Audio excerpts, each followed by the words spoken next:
Welcome back to the KOAM Morning News. Earlier, we had the chance to catch up with Dr. Danny Glavin, Associated Director with Solar System Science, as the OSIRIS-REx begins its trek home with asteroid, I don't want to call it debris. They were actually able to puncture the asteroid and bring back elements from inside of it back to Earth. It now begins its trip home. Dr. Glavin, thank you for a return visit. You were talking earlier about how you have to orbit the sun twice. Look, I'm an idiot. Is this like a slingshot mover in NASCAR? It's basically like a slingshot. We go around the sun, we pick up a little speed, gravity assist.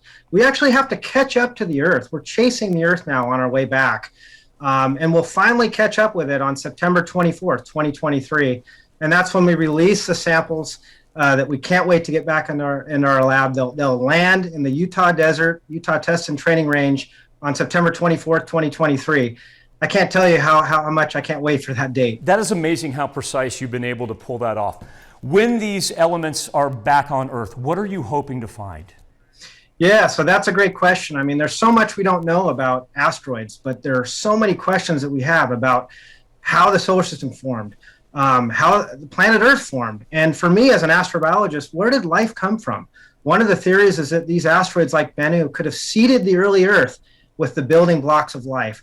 So one of the first things that I want to do when we get these samples in the lab is to look for some of those chemical building blocks. When you talk about chemical building blocks, is there any way to analyze and forgive me if I say this wrong, is it Bennu? Is that the name of the asteroid? Asteroid Bennu, yep. Is there any way that you have any preliminary idea what chemical compounds were on Bennu before it gets home? Or is this something that you've got to wait for until September of 2023?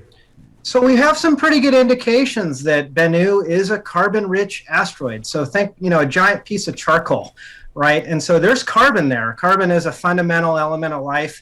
We've got signatures of organic compounds, some carbonate minerals, which suggests there was a lot of water activity, which is also important for making these organic compounds. So we have indications there should be organics there.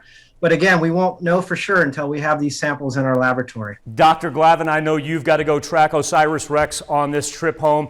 Congratulations to you, your entire department, and all of NASA. Dr. Danny Glavin, Associated Director for Solar System Science at NASA. Dr. Glavin, thank you and congratulations. Thank you. Go OREX. We'll have more KOAM Morning News for you right after this.